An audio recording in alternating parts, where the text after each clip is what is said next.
Então, a gente vai continuar o próximo módulo, que é a Emenda Constitucional 87, na prestação de serviço de transporte. No módulo anterior, nós vimos os efeitos da Emenda Constitucional 87 na saída de mercadoria para não contribuinte esse consumidor final em outro estado. Aqui, o consumidor final em outro estado, no caso de serviço de transporte, se chama tomador do serviço. Então, seria nos fretes FOB, em que o tomador ele está localizado em outro estado e contrata a transportadora para pegar a mercadoria em um estado e entregar onde ele está localizado.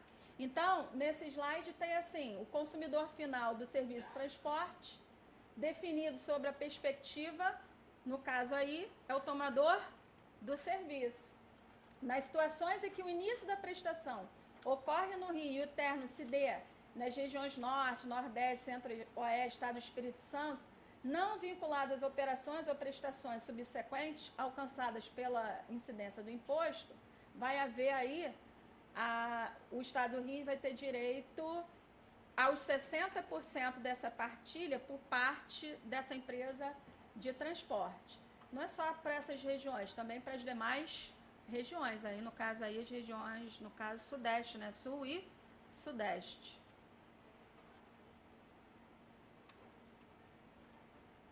O convênio, ele diz que considera-se unidade federada de destino aquela onde tenha fim a prestação de serviço. E o próprio convênio diz que não se aplica esse novo DIFAL com relação ao frete CIF. O que é frete CIF? É quando o remetente contrata a transportadora para entregar a mercadoria lá no seu cliente. Só vai se aplicar ao frete FOB. O frete FOB, no caso, quem paga o frete é o tomador do serviço localizado no estado de destino. E se esse tomador localizado no destino é não contribuinte, é ele que é o responsável, é o prestador que é responsável pelo recolhimento do DIFAL e vai partilhar os 60% para o estado de origem e os 40% para o estado de destino. Se o tomador no estado de destino for contribuinte e tiver contratando o serviço de transporte para uso final, é ele mesmo, o contribuinte, que vai pagar o seu próprio DIFAL para o estado de destino. Esse DIFAL sempre houve, não teve modificação. Só que tem modificação quando o tomador é não contribuinte, contrata o frete, é ele que paga. Nesse caso, o responsável pelo DIFAL é a transportadora. E aí no CTE vai ser igual a nota modelo 55, vai ter que informar o quanto pagou de partilha para o estado de destino e origem. Esse módulo termina aqui e a gente finaliza com as obrigações acessórias que não são poucas. Alguma dúvida com relação ao serviço de transporte? Toda.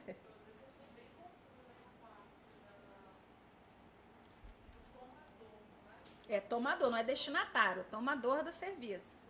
Porque o que acontece? Tem transportadora cobrando do cliente remetente, achando assim, o remetente na nota de venda não tem lá, remetente destinatário da mercadoria, mas quem é o contratante do serviço? Foi o remetente, frete o quê? CIF. Tem transportadora que está cobrando do remetente o custo do DIFAL, porque ela acha que tem que pagar DIFAL pelo fato do destinatário do remetente é o quê? Não contribuinte, não é isso.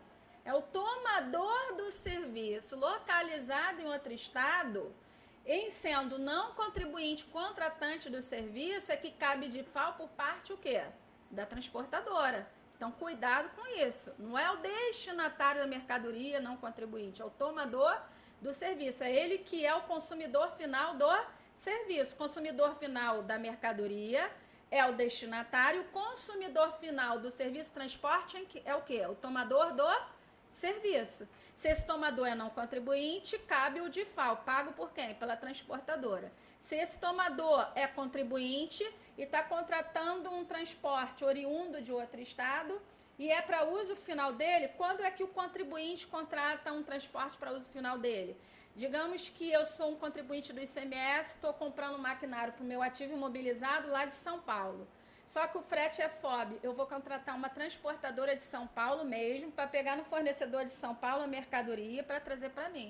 Além de pagar o DIFAL do ativo mobilizado, eu, contribuinte do ICMS, vou ter que pagar o DIFAL da contratação desse serviço de transporte, porque é um serviço de transporte correlacionado a um bem que é para o meu uso final. Então, é um serviço para o meu uso final. Então, eu, contribuinte, sou responsável pelo recolhimento do diferencial de alíquota. Porque quando o destinatário é contribuinte do ICMS e contratante do serviço de transporte, ele também paga o DIFAL quando ele é tomador, contratante de serviço. Isso sempre houve na legislação. A novidade é quando o tomador é não contribuinte, seria no frete FOB, contratante do serviço. Por isso que ali, no meu slide, eu esclareço e digo assim, ó. CIF, não há diferencial de alíquota. A saída das mercadorias transportadas é considerada operação subsequente à prestação de serviço de transporte. FOB, há diferencial de alíquota. Será cobrado do tomador se for contribuinte situado no estado de destino. Ou seja, se o tomador é contribuinte e contrata um serviço de transporte que se inicia em outro estado, mas é para uso final dele, é ele que paga o seu próprio DIFAL. Mas ali diz, será cobrado do transportador nos demais casos do convênio 93, que é quando o tomador é não contribuinte do ICMS. Então, cuidado que não é pode até ser o próprio destinatário, né, contratante, até coincidir do tomador ser o próprio o quê? Destinatário. Mas tem transportadoras que o frete é CIF, não há que se falar o quê? De DIFAL nenhum, e está cobrando do remetente o custo do DIFAL porque ele acha que o destinatário da mercadoria é não contribuinte do imposto. Custo da transportadora. Quando o tomador, o participante perguntou se esse novo DIFAL, quando o tomador é não contribuinte, quem é que paga o DIFAL? É a transportadora, porque o não contribuinte, o próprio nome está dizendo, ele não é contribuinte do ICMS, então ele não tem que recolher nada. Quem tem que recolher é quem? A transportadora. Isso é lógico que ela vai passar o custo para quem? Para quem contratou. O destinatário lá em outro estado, ele contratou uma transportadora aqui do Rio para pegar na loja da esquina aqui uma mercadoria. Nesse caso, o frete foi CIF. A transportadora tem que pagar o DIFAL nesse caso aí. Porque é serviço de transporte o quê? Interestadual. A venda é presencial. O lojista, ele não está remetendo a mercadoria para estado nenhum. Ele vendeu venda a balcão dentro do estabelecimento dele. Mas se esse tomador em outro estado contrata uma transportadora, a transportadora está pegando a mercadoria aqui no Rio, início de transporte, Rio, e termina o quê? Em outro estado. Aí ela está realizando serviço de transporte interestadual. O lojista não, ele entregou dentro da loja dele. Não interessa, você tomador que se vire aí, eu não tenho nada a ver. Eu fiz uma venda presencial. Para mim, a minha operação é o quê? Interna. Você que se vire aí, eu não tenho nada a ver de transporte. Eu vendi balcão, eu sou supermercado, estou vendendo aqui no balcão. É venda presencial. Agora, se você vai levar no seu próprio carro, você vai contratar uma transportadora, são fatos geradores distintos. Uma coisa é o fato gerador de venda de mercadoria, outra é o fato gerador de prestação de serviço de transporte. No próprio CTE, se você pegar o DACT, que é o documento auxiliar do CTE, tem assim, remetente, destinatário e tomador. Quem pode ser o tomador na legislação de serviço de transporte? Pode ser o remetente, pode ser o destinatário ou um terceiro qualquer que não é nem quem. O remetente nem o destinatário, que no CTRC em papel a gente chamava de consignatário da mercadoria. Pode, no caso aí, pode o destinatário ser o tomador do serviço e pode o remetente ser o tomador do serviço. Quando o remetente é o tomador do serviço, diz que o frete é CIF, é por conta do remetente. O que muita transportadora vê? Ah, mas no meu DACT está aqui o destinatário não contribuinte. Mas lá no DACT está como tomador, não é o destinatário, está como tomador o quê? Remetente da carga, porque no DACT ele vai repetir a mesma razão social que ele colocou no quadrinho dados do remetente. Então, essa transportadora tem que olhar para o DACT, que é o documento auxiliar do CTE, que lá vai dizer, tem a palavra tomador. Se o tomador é o remetente, ele vai repetir a mesma razão social que ele botou no campinho remetente. Então, isso aí é o quê? Frete e CIF. Essa transportadora não vai pagar de FAO nenhum. Não há que se falar diferencial de alíquota. Então, só haveria esse diferencial de alíquota no frete FOB. Quando é contratado, no caso aí, pelo destinatário, localizado em outro estado, se ele é o tomador do serviço. Aí, nesse caso, é ele que está contratando a transportadora, mas quem paga o frete não é ele. Quem paga o frete não, desculpa. Quem paga o DIFAL não vai ser ele. Quem vai ser responsável por esse novo DIFAL? A transportadora. Então, o transporte é fácil. O DACT, uma cópia, fica com um destinatário, outra com um remetente também. É só pegar o campo tomador. Está em qual razão social aquele campo tomador? Tomador é o consumidor do serviço. É a razão social do remetente? É a razão social do destinatário? Se for do destinatário, é frete a pagar. Então, é frete o quê? FOB. E se esse destinatário não é contribuinte e é tomador, ele é usuário final do serviço. Quem vai pagar o DIFAL? A transportadora. Se o tomador for o destinatário, mas esse destinatário é contribuinte. Aí, nesse caso, se esse destinatário é contribuinte no frete FOB e esse frete é para uso final dele, esse frete não está trazendo mercadoria que ele vai comercializar, está trazendo material de uso e consumo para uso final dele. Então, é um frete correlacionado a uma operação para uso final. Aí, esse contribuinte destinatário que está como tomador lá no DACT, ele mesmo vai pagar o DIFAL, se ele estiver aqui no Rio, para o Rio de Janeiro. Agora, se o tomador destinatário, consumidor final é não contribuinte, o responsável pelo DIFAL é quem? A transportadora. Agora, cuidado que tem transportadora que ela não vai na palavra tomador, ele só vai no campo o quê? Destinatário. Aí quem contratou foi o remetente. Frete o quê? CIF. O que diz o convênio 93? Olha, frete CIF não tem DIFAL. Mas ele só olha para o campo destinatário, vê que não é contribuinte. Aí, na hora dele gerar o boleto, gera mais. Isso está acontecendo com clientes meus. Porque eu paguei DIFAL para o estado de destino. Como assim pagou DIFAL se o frete foi CIF? Não, mas o destinatário é não contribuinte? Não, mas o destinatário é não contribuinte, mas não é o quê? O contratante do serviço. Porque o DIFAL, esse novo DIFAL, é quando no caso, o usuário no serviço de transporte não chama destinatário, chama-se o quê? Tomador do serviço.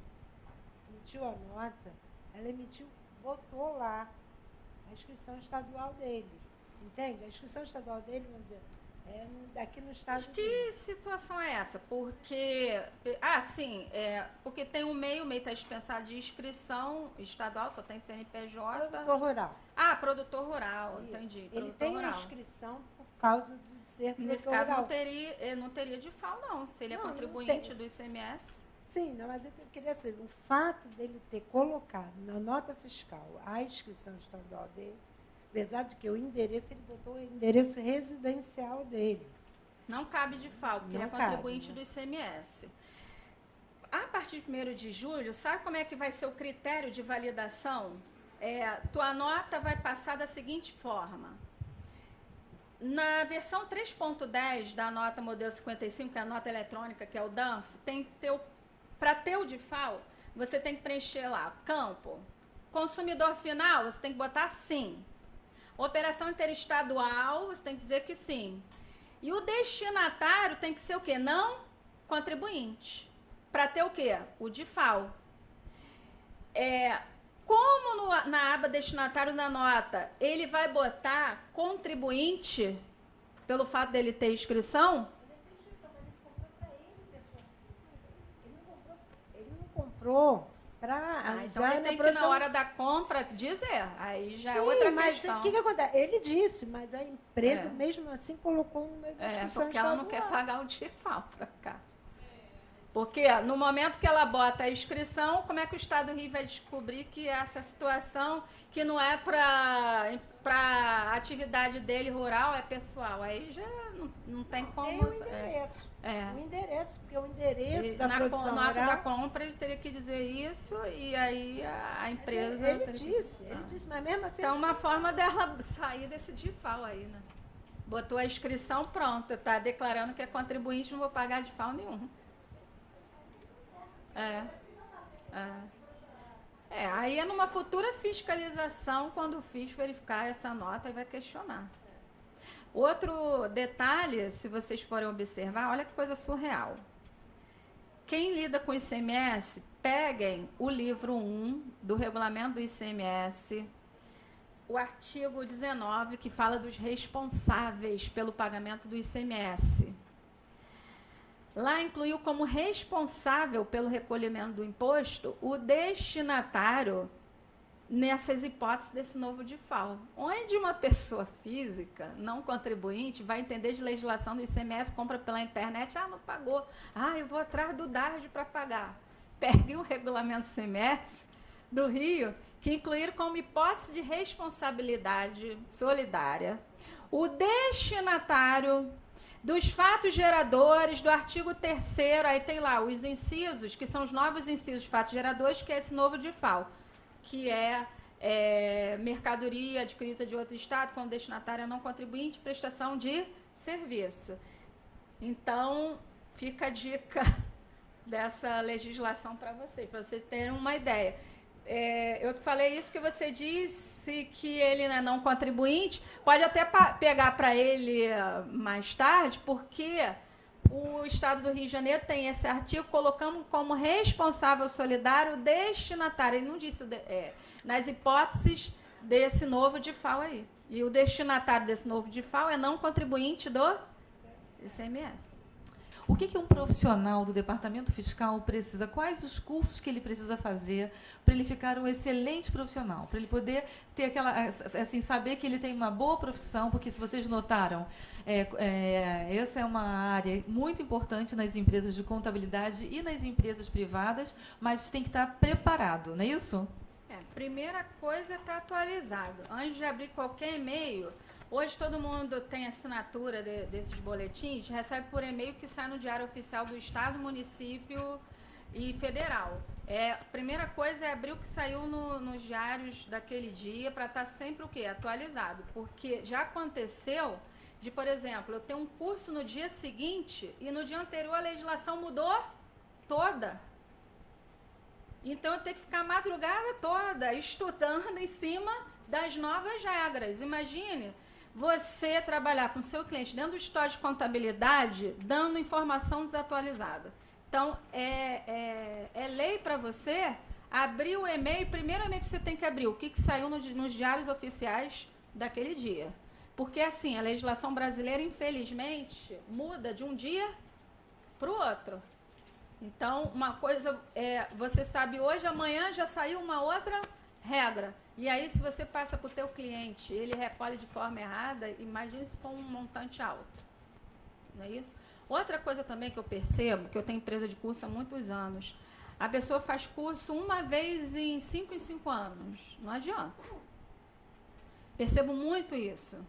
Legislação muda toda hora, você tem que ler muito e tem que estar sempre atualizado. Se não dá para fazer todo mês o curso, não tem problema. Faz pelo menos uns 3 cursos por ano para você estar o quê? Atualizado naquilo que é mais a tua área. Então, é interessante fazer esses cursos longos também, nem que seja uma vez por ano. Aí eu observo que o profissional só... Aí eu vejo lá no cadastro dos alunos, nossa, aí o aluno fez inscrição esse ano, aí eu vou ver a ficha dele para trás, nossa, o último que ele fez foi lá em 2010, 6 anos atrás. Então, você tem que estar sempre o quê? Atualizado. Então, quem está nessa área, a área tributária, é uma área excelente, mas tem que estar atualizado. É uma área que tem mercado, você tem que ler muito. É interessante comprar livros também voltados para tópicos específicos. Eu lido só com ICMS, substituição tributária. Ver tudo que é de livros bons voltado para essa área, não é só legislação. Curso ajuda bastante que, por exemplo, eu dou ali a prática do dia a dia, né, da empresa. Então, encurta ali vários caminhos, parte daquele profissional. Então, se quiser se manter nessa área, tem que estudar bastante, tem que ler os diários oficiais, tem que fazer curso, tem que aplicar isso, senão vai ficar à margem aí, e aí não vai conseguir se manter nessa área. Eu já estou há mais de 20 anos nessa área e todo dia é lei para mim. O primeiro e-mail que eu abro é o quê? O que saiu. Imagine se, por exemplo, eu for numa reunião de um cliente na parte da tarde com tudo desatualizado e alguém ali naquela reunião disser: mas saiu no Diário Oficial de ontem, revogando tudo isso que você falou. Olha a minha cara que vai no chão. Qual a credibilidade que eu vou ter? Às vezes eu vou além. Às vezes eu consigo informação que ainda vai ser o quê? Publicada. Então, eu já sei informações mais além, assim, eu procuro correr atrás e tal. Mas, assim, nunca fico para trás. Tá, mas e os cursos? O primeiro curso, então, seria um analista fiscal? Um analista fiscal. Quem lida muito com ICMS, esse dia intensivo de ICMS é excelente. Se não souber SPED, hoje em dia, nem adianta ficar nessa área fiscal. Porque qualquer história de contabilidade, não adianta também florear teu currículo sem de SPED. O dono do escritório vai te aplicar lá. Abre aí o PVA. Aí vai abrir a tela do computador, onde é que está o PVA? Sabe o SPED, sabe nem onde é que é o PVA?